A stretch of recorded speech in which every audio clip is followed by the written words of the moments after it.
حميد مجيد اللهم رب هذه الدعوة التامة والصلاة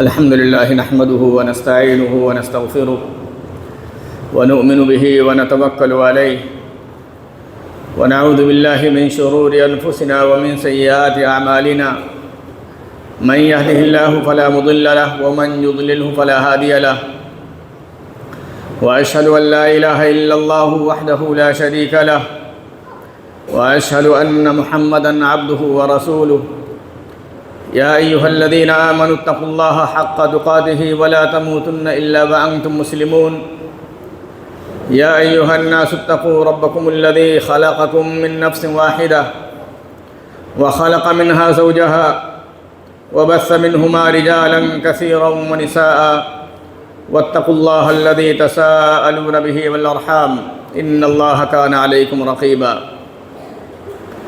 يا أيها الذين آمنوا اتقوا الله وقولوا قولا سديدا يصلح لكم أعمالكم ويغفر لكم ذنوبكم ومن يطع الله ورسوله فقد فاز فوزا عظيما أما بعد فإن خير الحديث كتاب الله وخير الهدي هدي محمد صلى الله عليه وسلم وشر الأمور محدثاتها وكل محدثة بدعة وكل بدعة ضلالة وكل ضلالة في النار أعوذ بالله السميع العليم من الشيطان الرجيم بسم الله الرحمن الرحيم أحسب الناس أن يتركوا أن يقولوا آمنا وهم لا يفتنون ولقد فتنا الذين من قبلهم فليعلمن الله الذين صدقوا وليعلمن الكاذبين وقال سبحانه وتعالى في موضع آخر ولنبلونكم بشيء من الخوف والجوع ونقص من الأموال والأنفس والثمرات وبشر الصابرين الذين إذا أصابتهم مصيبة قالوا إنا لله وإنا إليه راجعون أولئك عليهم صلوات من ربهم ورحمة وأولئك هم المهتدون محترم حاضرین جمعہ، عزیز بچوں اور بالخصوص قوم کے نوجوانوں،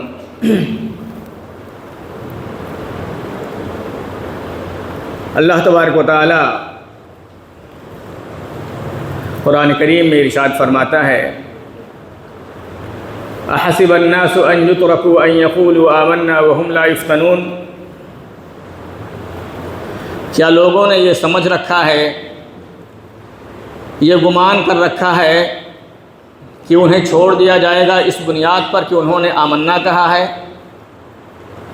کیا لوگوں نے یہ سمجھ رکھا ہے کہ ہم نے زبان سے لا الہ الا اللہ محمد رسول اللہ کا اقرار کر لیا ہے، یا ہم اپنے مسلمان ہونے کا دعویٰ کرتے ہیں یا ایمان کا دعویٰ کرتے ہیں؟ کیا صرف مجرد ایمان کا دعویٰ کرنے اور شہادتین کے اقرار کر لینے کی وجہ سے کیا انہیں چھوڑ دیا جائے گا؟ انہیں آزمایا نہیں جائے گا؟ کیا ان کی آزمائش نہیں ہوگی؟ کیا انہیں آزمائش کے ایندھن میں تپایا نہیں جائے گا؟ کیا کھرے اور کھوٹے کے درمیان تمیز نہیں کی جائے گی؟ کون سچا ہے، کون جھوٹا ہے، کون اپنے ایمان میں سچا ہے، کون اپنے ایمان میں جھوٹا ہے، کون صرف اپنی زبان سے صرف اسلام اور ایمان کا دعویٰ کرتا ہے، یا وہ جس کے دلوں میں ایمان کی چاشنی بیٹھ گئی ہے؟ کیا ان دونوں کے درمیان تمیز نہیں کی جائے گی؟ کیا انہیں آزمایا نہیں جائے گا؟ ضرور آزمایا جائے گا۔ استفہام انکاری ہے۔ اللہ تبارک و تعالیٰ سوال کر کے یہ کہنا چاہتا ہے کہ نہیں، ہرگز نہیں، ایسا نہیں ہو سکتا۔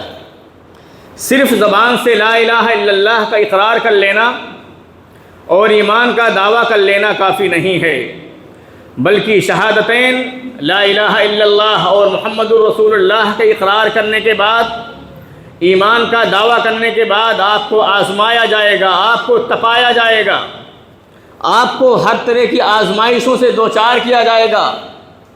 حق و باطل کے درمیان، سچ اور جھوٹ کے درمیان تمیز پیدا کرنے کے لیے اللہ تبارک و تعالی ہمیں آزمائے گا، جس طرح اللہ تبارک و تعالی نے گزشتہ قوموں کو آزمایا ہے۔ اللہ کہتا ہے وَلَقَدْ فَتَنَّ الَّذِينَ مِن قَبْلِهِمْ، اس سے پہلی ہی قوموں کو، تم سے پہلی قوموں کو ہم نے آزمایا ہے، انہیں جانچا ہے، ہم نے پرکھا ہے۔ فَلَيَعْلَمَنَّ اللَّهُ الَّذِينَ صَدَقُوا وَلَيَعْلَمَنَّ الْكَاذِبِينَ، ضرور بضرور اللہ تبارک و تعالیٰ سچوں اور جھوٹوں کے درمیان تمیز کرنے والا ہے۔ اللہ تعالیٰ فرماتا ہے إِن يَمْسَسْكُمْ قَرْحٌ فَقَدْ مَسَّ الْقَوْمَ قَرْحٌ مِثْلُهُ وَتِلْكَ الْأَيَّامُ نُدَاوِلُهَا بَيْنَ النَّاسِ، ہم زمانے کے اندر بدلاؤ لاتے ہیں، الٹ پھیر کرتے ہیں۔ کبھی اللہ تبارک و تعالیٰ آپ کو غلبہ عطا فرماتا ہے، کبھی اغیار کو غلبہ عطا فرماتا ہے، کبھی مشرکوں کو غلبہ عطا فرماتا ہے، کبھی کفار کو غلبہ عطا فرماتا ہے، کبھی مسلمانوں کو غلبہ عطا فرماتا ہے۔ اللہ تعالیٰ فرماتا ہے ہم نے یہ نظام قائم کیا ہے، یہ سنت قائم کی ہے۔ وَلِيَعْلَمَ اللَّهُ الَّذِينَ صَدَقُوا، تاکہ اللہ تبارک و تعالیٰ جان سکے کہ سچ کون ہے، سچا کون ہے، جھوٹا کون ہے۔ میں بہت سارے لوگوں کو شہادت کے مقام پر بھی فائز کرتا ہوں، تاکہ میں یہ جان سکوں کہ آخر اپنے اسلام کے دعوے میں کون سچا ہے اور کون جھوٹا ہے۔ وَلِيَعْلَمَ اللَّهُ الَّذِينَ آمَنُوا وَيَتَّخِذَ مِنكُمْ شُهَدَاءَ وَاللَّهُ لَا يُحِبُّ الظَّالِمِينَ وَلِيُمَحِّصَ اللَّهُ الَّذِينَ آمَنُوا وَيَمْحَقَ الْكَافِرِينَ، اللہ تبارک و تعالیٰ ایمان والوں کو غیر اہل ایمان سے الگ کرے گا، ممتاز کرے گا، اور یہ آزمائش کے بغیر مکمل نہیں ہو سکتی ہے۔ دوست اللہ تعالیٰ کہتا ہے وَلَنَبْلُوَنَّكُمْ بِشَيْءٍ مِّنَ الْخَوْفِ وَالْجُوعِ وَنَقْصٍ مِّنَ الْأَمْوَالِ وَالْأَنفُسِ وَالثَّمَرَاتِ، اللہ تعالیٰ کہتا ہے میں ضرور تمہیں آزماؤں گا، کبھی خوف کا ماحول پیدا کر کے، کبھی بھکمری میں مبتلا کر کے، وَنَقْصٍ مِّنَ الْأَمْوَالِ کبھی مالوں میں کمی کر کے، وَالْأَنفُسِ کبھی جانیں لے کر کے، خون خرابہ کر کے، قتل و خوریزی کا ماحول گرم کر کے، میں ہر طرح سے آپ کو آزماؤں گا، کون اپنے ایمان میں سچا ہے، کون اپنے ایمان میں پکا ہے۔ اللہ تبارک و تعالیٰ کی یہ سنت رہی۔ اللہ کے رسول صلی اللہ علیہ وسلم نے فرمایا اشد الناس بلاء الانبیاء ثم الامثل فالامثل، سب سے زیادہ آزمائش انبیاء کرام علیہم السلام کی ہوا کرتی ہے، پھر مرتبے کے لحاظ سے جو اللہ تبارک و تعالیٰ تھے جتنا زیادہ قریب ہوگا اسے اتنا زیادہ آزمایا جائے گا۔ یبتلی الرجل علی حسب دینہ، انسان کو اس کے دین کے مطابق آزمایا جاتا ہے۔ فإن كان في دینہ صلابہ، اگر اس کے دین میں سختی ہوتی ہے، مضبوطی ہوتی ہے، قوت ہوتی ہے، پختگی ہوتی ہے، تو اسے اتنا ہی آزمایا جاتا ہے۔ دوست تاکہ اللہ تبارک و تعالیٰ آپ کے درجات کو بلند کر سکے اور اہل ایمان اور اہل کفر کے درمیان تمیز پیدا کر سکے۔ دوست یہ شہادت گہے الفت میں قدم رکھنا ہے۔ لوگ آسان سمجھتے ہیں مسلمان ہونا، صرف زبان سے لا الہ الا اللہ کا اقرار کر لینا بہت ہی آسان ہے، لیکن جو اس کے معنی و مطلوب کو نہیں سمجھتا، اس کے معانی مفاہیم کو نہیں سمجھتا ہے، اس کے لیے لا الہ الا اللہ کا اقرار بہت زیادہ آسان ہے۔ لیکن اگر لا الہ الا اللہ کا اقرار کرنا اتنا ہی آسان ہوتا جتنا ہم نے آج کے مسلمانوں نے سمجھ رکھا ہے کہ زبان پر لا الہ الا اللہ ہو، محمد الرسول اللہ ہو، لیکن ہم منمانی زندگی گزاریں، خواہشات کے مطابق زندگی گزاریں، ہمارا جو من چاہے ہم اس طرح زندگی گزاریں، ہم جب چاہیں جو چاہیں کریں، اپنی خواہشات کے مطابق زندگی گزاریں، اور لا الہ الا اللہ کا اقرار بھی کرتے رہیں۔ ہم لا الہ الا اللہ کا اقرار کرتے رہیں، غیر اللہ کا بھی اقرار کرتے رہیں، ہم لا الہ الا اللہ کا اقرار کرتے رہیں، مسجدوں میں اللہ کے سامنے سر جھکانے کے ساتھ غیر اللہ کے سامنے اپنے سر نیاز کو خم کر دیں، ان کے سامنے نظر و نیاز کو پیش کریں، ان کے سامنے اپنے ہاتھوں کو دراز کریں، ان سے اپنی امیدیں وابستہ لگا کر کے رکھیں، اور ہم مسلمان بھی رہیں۔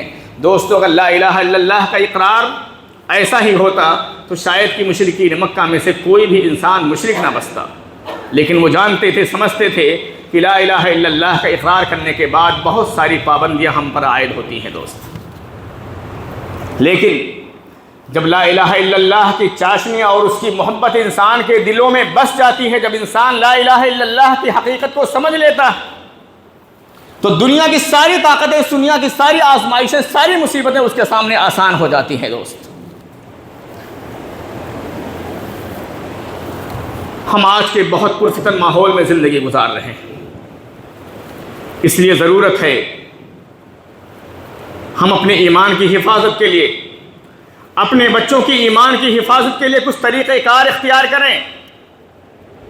اللہ تعالیٰ فرماتا ہے یا ایھا الذین آمنوا قوا انفسکم واہلیکم نارا وقودھا الناس والحجارہ، اے ایمان والو اپنے آپ کو جہنم کی آگ سے بچاؤ، اپنی اولاد کو جہنم کی آگ سے بچاؤ۔ وقودھا الناس والحجارہ، جس جہنم کا ایندھن انسان اور پتھر ہوں گے۔ ہماری اور آپ کی ذمہ داری ہے کہ آج کے پرفتن حالات میں جہاں ایمان کا بچانا انتہائی دشوار ہو گیا ہے، اللہ کے رسول صلی اللہ علیہ وسلم نے فرمایا تھا لا یأتی زمان الا والذی بعدہ شر منہ، کو جب بھی کوئی زمانہ آئے گا، بعد کا زمانہ پہلے والے زمانے سے کہیں زیادہ بدترین ہوگا، کہیں زیادہ سخت ہوگا۔ اللہ کے رسول صلی اللہ علیہ وسلم نے فرمایا تھا یأتی علی الناس زمان الصابر فیہم علی دینہ کالقابض علی الجمر، یاد رکھو اے میری امت کے لوگوں، ایک زمانہ عن قریب ایسا آئے گا جس زمانے میں دین پر چلنا ایسا ہی دشوار ہوگا، اس قدر دشوار ہوگا جس طرح سے کسی شعلے کو اپنے آگ میں لے کر کے چلنا دشوار ہوتا ہے، جس طرح کے آگ کے شعلے کو اپنے ہاتھ میں لینا دشوار ہوتا ہے، اسی طرح سے دین پر چلنا انتہائی دشوار ہو جائے گا۔ الصابر فیہم علی دینہ کالقابض علی الجمر، اس زمانے میں دین پر ثابت قدم رہنے والا، دین پر چلنے والا، دینی شاعر کا اختیار کرنے والا ایسے ہی ہوگا جیسے کہ کوئی انسان اپنے ہاتھ میں آگ کے شعلے کو پکڑ لیتا ہے۔ آج کے عالمی منظرنامے پر نظر ڈالیں آپ، آج کے عالمی منظرنامے میں اسلام اور مسلمان دنیا کا سب سے بدترین جرم اور سب سے بدترین گناہ ہو گیا ہے۔ دوستو، آج غیر مسلم صحافی یہ بات کہنے پر مجبور ہو گیا ہے کہ آج کسی مسلمان کو اپنے کسی پڑوسی کے تعلق سے امن کا احساس نہیں ہوتا ہے، اسے نہیں معلوم کہ ہم ٹرین میں سفر کر رہے ہیں، فلائٹ میں سفر کر رہے ہیں، بس میں سفر کر رہے ہیں، کون سے انسان ہے جو ہمارے خون کا دشمن ہو سکتا ہے، کون ہے جو ہمارے دین کا دشمن ہو سکتا ہے، کون ہے جس کے ہاتھوں میں بلیدان چڑھ سکتا ہوں، جس کے ہاتھوں میرا خون بہایا جا سکتا ہے۔ آج کے حالات اس قدر ہو چکے ہیں دوستو کہ آج کے حالات میں اسلامی شاعر کا اختیار کرنا، اللہ کا کلمہ بلند کرنا، اللہ کا نام لینا، یہ بدترین جرم ہو چکا ہے آج کے پرفتن حالات میں۔ میں اس لیے خاص طور پر نوجوانوں کو مخاطب کرنا چاہتا ہوں کہ آج کے حالات اس قدر پرفتن ہو چکے ہیں کہ بہت سارے لوگ یہ کہنے پر مجبور ہو گئے ہیں کہ آج کرتا پیجامہ پہن کر کے سفر نہ کریں۔ آج بہت سارے لوگ یہ کہنے پر مجبور ہو گئے کہ دوران سفر نمازوں کا اہتمام ٹرینوں میں نہ کیا جائے۔ آج بہت سارے لوگ یہ کہنے پر مجبور ہو گئے کہ ٹرین میں تنہا سفر نہ کیا جائے، فلائٹ میں تنہا سفر نہ کیا جائے، اس لیے کہ آج آپ کی جانیں محفوظ نہیں ہے، آپ معمول نہیں، آپ کے بچے معمول نہیں۔ آج صورتحال یہ ہے کہ آج لوگوں کے دلوں میں اس قدر خوف بیٹھ چکا ہے کہ ایک انسان داڑھی کے ساتھ، کرتے پیجامے کے ساتھ سفر کرنے کے لیے اپنے آپ کو خطرے میں محسوس کرتا ہے کہ نہیں ایسے حالات؟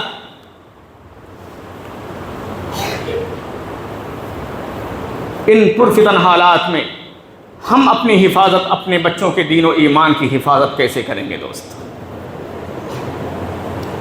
یہ ذمہ داری ہے آپ کی بحیثیت گارجین، یہ ذمہ داری ہے بحیثیت نوجوان۔ آپ آج کے اس پرفتن حالات میں اپنے دین و ایمان کی حفاظت کیسے کریں گے؟ کیا آپ ان کے طاقت کے تلے اپنے ایمان کا سودا کر بیٹھیں گے، یا آپ ثابت قدمی کا ثبوت دیں گے، ثبات قدمی کا ثبوت دیں گے، جس طرح سے ہمارے اسلاف نے کیا، جس طرح ہمارے صحابہ کرام نے کیا؟ اگر آج ہماری صورتحال یہی رہی جو آج ہے کہ آج کا مسلمان دین سے حد درجہ برگشتہ ہوتا جا رہا ہے، آج مغربی افکار کے ہم لوگ دلدادہ ہو چکے ہیں، آج مغربی تہذیب ہمارے گھروں میں دستک دے کر کے ہمارے دلوں پر، ہماری نگاہوں پر مسلط ہو چکی ہے دوستو۔ آج کے اس پرفتن حالات میں جہاں مسلمان صحابہ کی سیرتوں کو نہیں جانتا، آج کا مسلمان اسلامی تعلیم سے حد درجہ برگشتہ ہو چکا ہے. آج کا مسلمان 2% بھی دینی تعلیم کو حاصل نہیں کرنا چاہتا. آج کا مسلمان صحیح معنوں میں لا الہ الا اللہ کا مفہوم نہیں جانتا.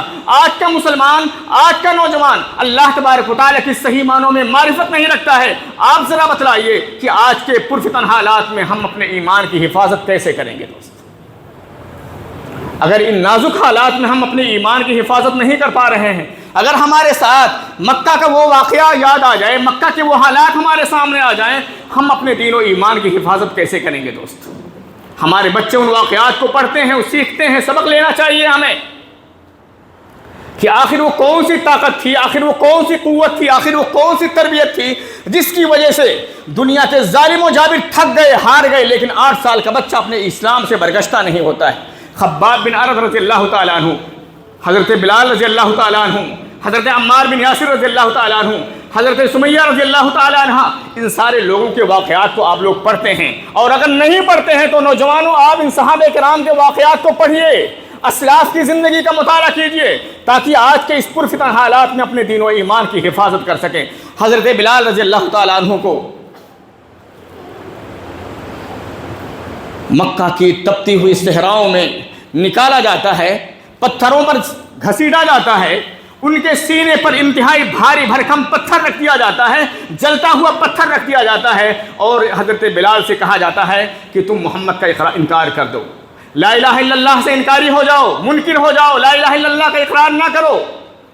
حضرت بلال رضی اللہ تعالیٰ عنہ اس نازک حالت میں بھی کہتے ہیں کہ واللہ اگر مجھے ایسا جملہ پتہ چل جائے کہ جس کے کہنے سے مشرکین مکہ کے دل جل سکتے ہیں، اللہ احد کے علاوہ، اللہ کے علاوہ، احد کے علاوہ، اگر مجھے کوئی ایسا لفظ معلوم ہو جائے کہ جس کے کہنے سے مشرکین کے دلوں میں آگ لگ سکتی ہے تو اللہ میں وہ جملہ کہہ دیتا، لیکن مجھے معلوم نہیں. اس لیے حضرت بلال کو جتنا بھی ستایا جاتا ہے، ہر موقع پر ہر طریقے سے حضرت بلال کی زبان سے لا الہ الا اللہ کا انکار کرایا جاتا ہے، لیکن لا الہ الا اللہ کے حضرت بلال انکاری نہیں ہوتے ہیں دوستوں. ان کی زبان پر صرف الاحد الاحد کا کلمہ جاری ہوتا ہے کہ اللہ ایک ہے.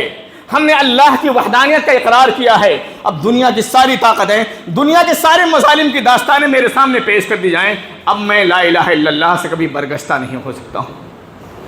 خباب بن عرد کے بارے میں کہا جاتا ہے کہ خباب بن عرد رضی اللہ تعالیٰ عنہ کو زمین پر انگارے بچھا دیے جاتے، زمین کے انگاروں پر حضرت خباب رضی اللہ تعالیٰ عنہ کو گھسیٹا جاتا، زمین پر انگاروں پر حضرت خباب کو لٹا دیا جاتا اور حضرت خباب کی چربیوں سے آگ بجھ جاتی، لیکن حضرت خباب نے اسلام سے برگشتہ ہونا کسی بھی حال میں گوارا نہ کیا دوست،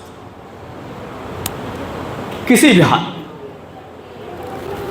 اس لیے کہ لا الہ الا اللہ کے چاشنی جس کے دلوں میں بس جاتی ہے دوستو، وہ کسی بھی حال میں کفر کی طرف پلٹنا گوارا نہیں کرتا ہے. لیکن ضروری ہے کہ ہم قرآن کی محبت کو اپنے دلوں میں پیدا کریں، اللہ کی عظمت کو جانیں، اللہ کی عظمت کو پہچانیں. ہم یہ جانیں کہ جنت کیا ہے، جہنم کیا ہے، اللہ کیا ہے، اللہ کی ذات پر بھروسہ کہنا جس کو کہتے ہیں. ہمارے اس پر یقین ہونا چاہیے، اللہ تبارک و تعالیٰ کی ذات پر، جنت و جہنم پر ہمارا یقین ہونا چاہیے. جس وقت تک ہمارا یقین اس قدر پختہ نہیں ہوگا جس طرح ہمارے اسلاف کا یقین پختہ تھا اللہ تبارک و تعالیٰ کی ذات پر، جب تک دوستو ہم آج کے پرفتن حالات میں اپنے آپ کو ثابت قدم نہیں رکھ پائیں گے.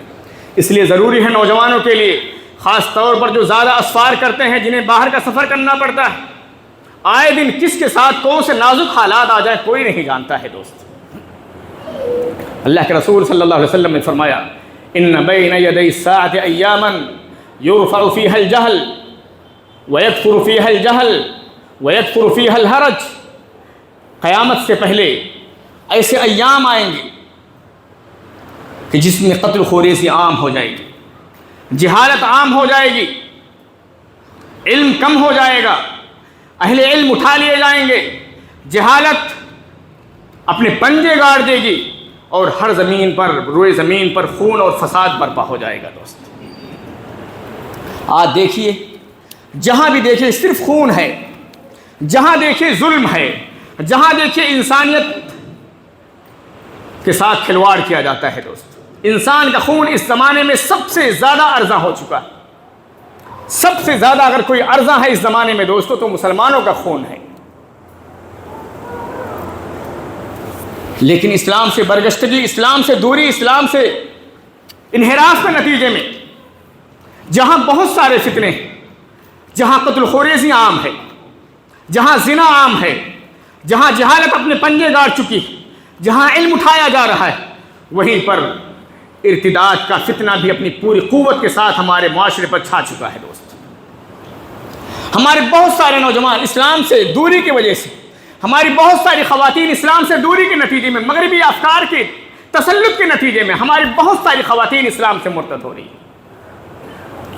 ابھی تک ظلم کا فتنہ تھا، زیادتی کا فتنہ تھا، کفر کا فتنہ تھا، آج ایک فتنہ جو سب سے خطرناک، جو ہمارے دین کو کھوکھلا کرتا جا رہا ہے، ہمارے فکر میں جس کی آمیزش ہو چکی ہے، وہ ہے مغربی افکار کا فتنہ۔ مغربی افکار آج موبائل کے ذریعے سے ہمارے گھروں کے اندر داخل ہو چکے ہیں۔ صرف داخل نہیں ہو چکے بلکہ ہمارے اوپر انہوں نے اپنا تسلط جما لیا ہے دوست، مکمل طور پر ان کا غلبہ ہو چکا ہے۔ ہم مغربی تہذیب کے دلدادہ ہو چکے ہیں۔ آج نوجوان اغیار کی تقلید کرنے میں فخر محسوس کرتا ہے۔ آج ہمارا نوجوان ہیئر کٹنگ میں وہ فیشن اختیار کرنا چاہتا ہے جس کو اغیار اختیار کرتا ہے۔ آج مسلمان اسلامی چہرہ مہرہ اختیار کرنے کے لیے تیار نہیں ہے۔ ہماری خواتین اسلامی عادات، اسلامی شاعر کو اختیار کرنے کے لیے تیار نہیں۔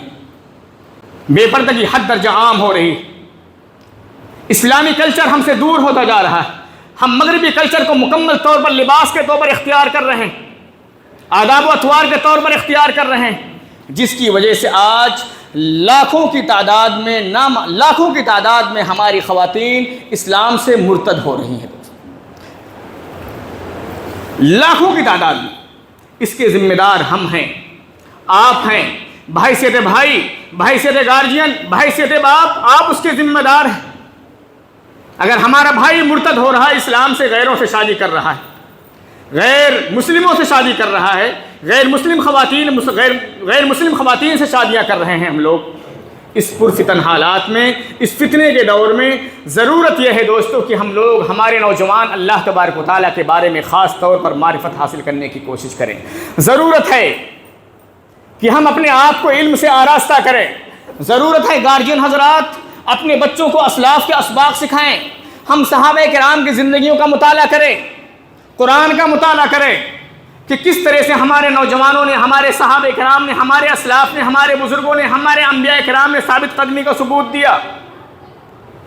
آپ سورہ بروج کا مطالعہ کریں، آپ سورہ کہف کا مطالعہ کریں، آپ حضرت ابراہیم علیہ السلام کی زندگی کا مطالعہ کریں، جس کی سنت کو ہم نے کل ابھی زندہ کیا ہے۔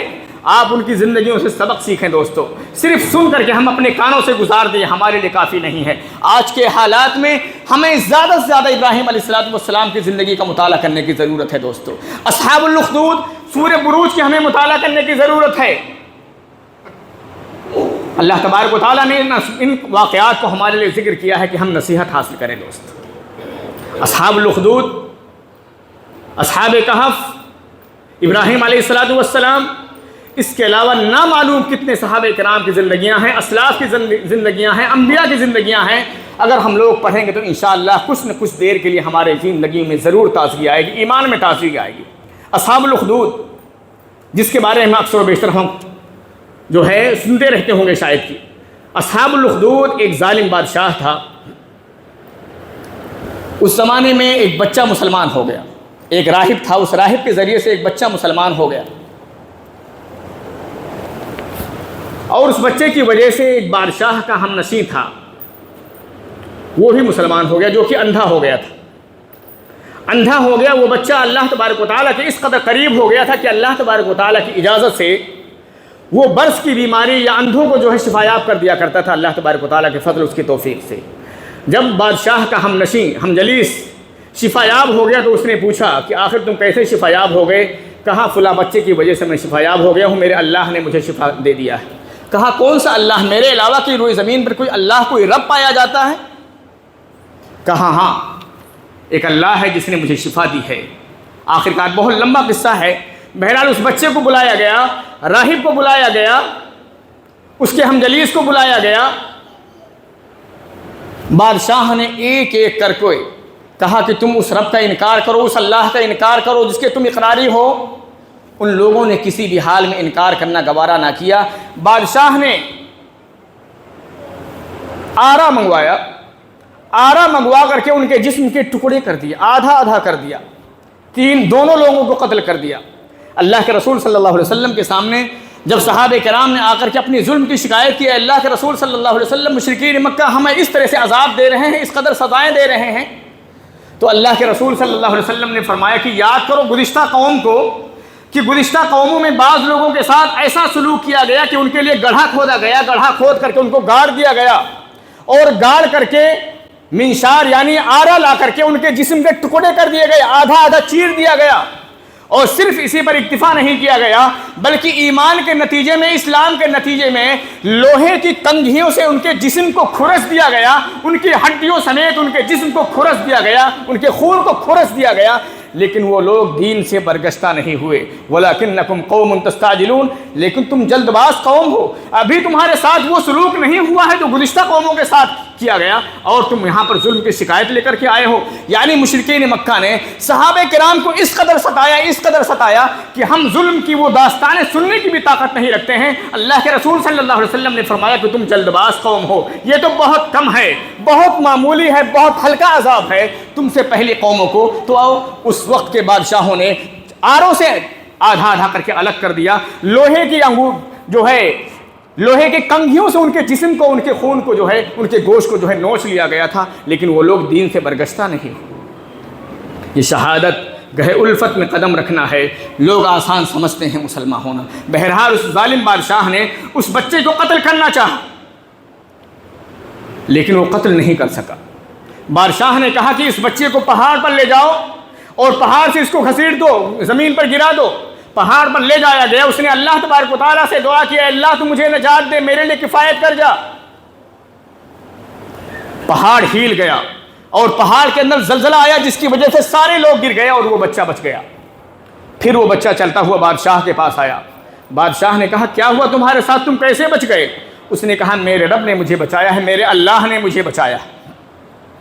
پھر بادشاہ نے کہا کہ اس کو لے جاؤ، کشتی میں لوگوں کو سوار کیا، کہا جاؤ بیچ سمندر میں اس کو سمندر کے اندر ڈال کر کے چلے آؤ، یہ غرق ہو جائے، ڈوب جائے، مر جائے۔ لیکن جس کو اللہ رکھے اسے کون چکھ سکتا ہے دوستو؟ لیکن یہ ایمان کی حلاوت ہمارے دلوں میں ہونی چاہیے نوجوانوں، یہ ایمان کی طاقت آپ کے دلوں میں ہونی چاہیے کہ دنیا کی ساری طاقتیں مل کر کے اگر ہمیں مٹانا چاہیں، جب تک میرے رب مجھے مٹانا نہ چاہے کوئی نہیں مٹا سکتا ہے۔ اس بچے کی ایمان کے اندر یہ قوت تھی، یہ طاقت تھی، پہاڑ جیسا اس کا ایمان تھا۔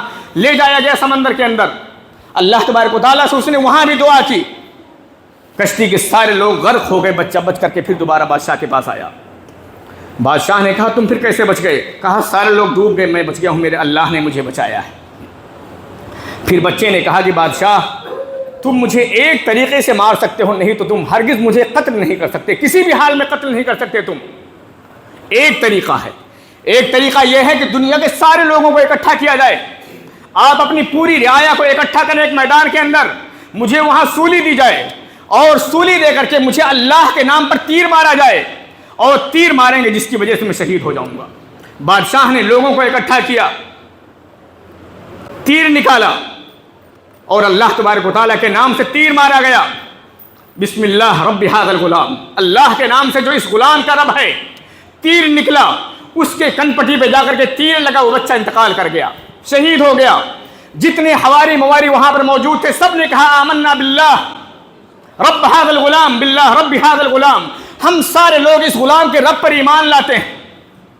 انہوں نے اللہ تبارک و تعالیٰ کی عظمت کو جان لیا، اللہ کی قوت کو پہچان لیا، اور وہی اس کا مقصود تھا کہ لوگ اللہ تبارک و تعالیٰ کی وحدت کو جان لیں، پہچان لیں کہ اللہ تبارک و تعالیٰ ہی طاقت و قوت والا ہے۔ جس کی وجہ سے بادشاہ نے گڈھے کھدوائے، بہت بڑا گڑھا کھدوایا اور گڑھے کے اندر آگ لگایا، اور آگ لگا کر کے سارے لوگوں کو اس آگ کے اندر ڈال دیا، جس کو اصحاب الاخدود کہا جاتا ہے۔ قرآن کریم نے اس کا تذکرہ کیا ہے، والسماء ذات البروج واليوم الموعود وشاهد ومشهود قتل اصحاب الاخدود النار ذات الوقود اذ هم عليها قعود وهم على ما يفعلون بالمؤمنين شهود۔ یہ سارا کچھ اپنی نگاہوں سے وہ لوگ دیکھ رہے تھے، گڈھا کھودا گیا، سارے لوگوں کو آگ میں ڈال دیا گیا، سارے لوگ جل کر کے خاکستر ہو گئے۔ اسی موقع پر ایک ایمان افروز واقعہ رونما ہوا۔ ایک ماں اپنے چھوٹے بچے کے ساتھ آئی ہوئی تھی. بچے کی ماں آگ کو دیکھ کر کے تھوڑا سا ڈر گئی, تردد محسوس ہوا کہ میں آگ میں کیسے کود جاؤں اپنے بچے کے ساتھ. یہ دوسرا بچہ ہے جس نے بچپنے میں بات کی ہے. ایک تو حضرت عیسیٰ علیہ السلام جنہوں نے بچپنے میں کہا انی عبداللہ, میں اللہ کا بندہ ہوں, شیر خوار بچہ جس نے بات کی ہے. ایک تو حضرت عیسیٰ علیہ السلام, اور دوسرے یہ بچہ ہے جس نے اپنی ماں سے کہا یا امّا لا تخف انت علی الحق فاصبری, اے میری امی جان ڈریے نہیں, آپ حق پر ہیں, صبر کیجئے, کود جائیے. بچے کے کہنے پر ماں بھی آگ کے اندر کود گئی. دوست سارے کے سارے لوگ آگ میں ڈال کر کے جلا دیے گئے. لیکن ثابت قدمی یہ دیکھنا ہے دوستو کہ ایک ادنا سا غلام, ایک ادنا سا بچہ دنیا کے ظالم و جابر بادشاہ کے سامنے اللہ تبارک و تعالیٰ کا انکاری نہیں ہوتا ہے, اللہ تبارک و تعالیٰ کا انکار نہیں کرتا ہے, توحید پر قائم رہتا ہے. یہ دوستو اس وقت ہوگا جب آپ اللہ تبارک و تعالیٰ کے بارے میں اچھی معرفت حاصل کریں گے, اللہ تبارک و تعالیٰ کی عظمت کو پہچانیں گے. جس طرح سے ابراہیم علیہ السلام نے اللہ کی عظمت کو پہچانا, مورخین کہتے ہیں دوستو وہ عظیم جملہ حضرت ابراہیم علیہ السلام کا ہم نوجوانوں کو یاد رکھنا چاہیے کہ کہا جاتا ہے ڈوبنے والے کو تنکے کا سہارا, کہ جب انسان پریشانی کی حالت میں ہوتا ہے تو کوئی ادنا سا انسان تعاون کا ہاتھ بڑھا دے تو انسان اس سے چمٹ جاتا ہے. ابراہیم علیہ السلام کے بارے میں تاریخ میں آتا ہے کہ ابراہیم علیہ السلام کو جب آگ میں ڈال دیا گیا, توپ کے ذریعے سے آگ میں ڈالا گیا, انتہائی بیچوں بیچ میں آگ میں ڈالا گیا. ابراہیم علیہ السلام کے لیے اس نازک موقع پر جب دنیا میں کوئی آپ کا مددگار نہیں تھا, حضرت جبریل علیہ السلام حضرت ابراہیم کی مدد کے لیے نازل ہوئے. کہا ابراہیم کیا تمہیں میری مدد کی ضرورت ہے؟ اس نازک موقع پر ابراہیم علیہ السلام حضرت جبریل سے کہتے ہیں, کوئی مخلوق عام مخلوق نہیں, فرشتہ ہے, جو فرشتہ اپنے بازوؤں کے ذریعے سے زمین کو زیر و زبر کرنے کی طاقت رکھتا ہے دوستو, جس کی چیخ سے زمانہ مٹ سکتا ہے دوستو. اس جبریل کی مدد کے لیے حضرت ابراہیم علیہ السلام انکاری ہو جاتے ہیں, کہتے ہیں جبریل تمہاری مدد کی ضرورت نہیں ہے, حسبی اللہ و نعم الوکیل, میرا رب میرے لیے کافی. اس نازک موقع پر جب کوئی آپ کا مددگار نہیں ہے, مہینے بھر آگ کا الاؤ تیار کیا گیا, آگ کا انبار تیار کیا گیا, ایک مہینے تک تقریباً آگ کا الاؤ تیار کرنے کے بعد جب ابراہیم علیہ السلام کو توپ کے ذریعے سے ڈالا جاتا ہے, اس موقع پر, اس نازک موقع پر بھی ابراہیم علیہ السلام جبریل کی مدد نہیں لیتے ہیں دوستو, اس لیے کہ دل صاف ہے. آپ کا ایمان پہاڑوں سے کہیں زیادہ سخت ہے دوست. یہ سختی آئے گی اللہ کی توفیق سے, یہ سختی آئے گی ایمان کے اندر اللہ کی مدد سے, یہ سختی آئے گی جب ہم لوگ صحیح معنوں میں اللہ کی معرفت حاصل کریں گے, اللہ کی عظمت کو پہچانیں گے. اور یہ اسی وقت ہو سکتا ہے دوستو جب آپ قرآن کو پڑھیں گے, انبیاء کرام علیہ السلام کے قصوں کا مطالعہ کریں گے, اسلاف کی زندگی کا مطالعہ کریں گے, علم شرعی کے زیور سے اپنے آپ کو آراستہ کریں گے, تب یہ قوت, یہ ایمانی قوت آپ کے اندر پیدا ہوگی. آج جو ہماری زندگی کا انداز ہے, آپ چاہیں کہ ہم اپنے نوڈیہوں کے اندر ایمان پر ثابت قدم رہ پائیں گے, سعد اللہ نگر کے اندر اگر ہم کو گھیر لیا جائے ہم ثابت قدم رہ پائیں گے؟ اللہ کی توفیق اگر شامل حال نہ ہو تو کوئی ضمانت نہیں دی جا سکتی ہے دوست. ہم جس قدر اپنے خواہشات کے غلام ہیں آج کے اس پرفتن ماحول میں, شاید کہ ہم اپنے دین و ایمان کی حفاظت نہ کر پائیں. اللہ تبارک و تعالیٰ سے ہم لوگ دعا کریں. ہم سب لوگ ایک ہی کشتی میں سوار ہیں, میں آپ سے الگ نہیں, ہم سب ایک ہی کشتی میں سوار ہیں. لیکن ضرورت ہے دوستو ہم لوگ سب مل کر کے اپنے معاشرے کو اسلامی معاشرہ بنانے کی کوشش کریں, اپنے نوجوانوں کو اسلاف کی زندگیوں سے جوڑیں. ہمارا یہ نوجوان جو روڈ پر اپنا وقت گزارتا ہے, کچھ اسلاف کی زندگیوں کے ساتھ بھی اپنا وقت گزاریے. اپنے گھروں کے اندر کچھ کتابیں ضرور رکھیے اسلاف کی زندگیوں کے تعلق سے, ان کا مطالعہ کیجیے, ضرور انشاءاللہ آپ کی ایمان میں تازگی آئے گی. لقد کان فی قصصہم عبرۃ لأولی الالباب, ان اسلاف کی زندگیوں میں, ان کے قصوں میں نصیحت ہے عقل مندوں کے لیے. لیکن اگر ہمارے دل ویران رہے, خالی رہے, اگر ہمارے کانوں سے ہمارے اسلاف کے قصے ٹکرائیں ہی نہیں دوستو, تو ہماری زندگیوں میں تازگی کہاں سے آئے گی؟ ہمارے کانوں سے ٹکراتے ہیں تو صرف موسیقی ٹکراتی ہے, اگر ہمارے کانوں سے ٹکراتے ہیں تو ٹک ٹاک کے گانے ٹکراتے ہیں, اگر ہمارے کانوں سے 24 گھنٹے میں سے 20 گھنٹے 18 گھنٹے کوئی چیز ٹکراتی ہے نعوذ باللہ, تو یہ من گھڑت قصے اور کہانیاں ہمارے کانوں سے ٹکراتی ہیں.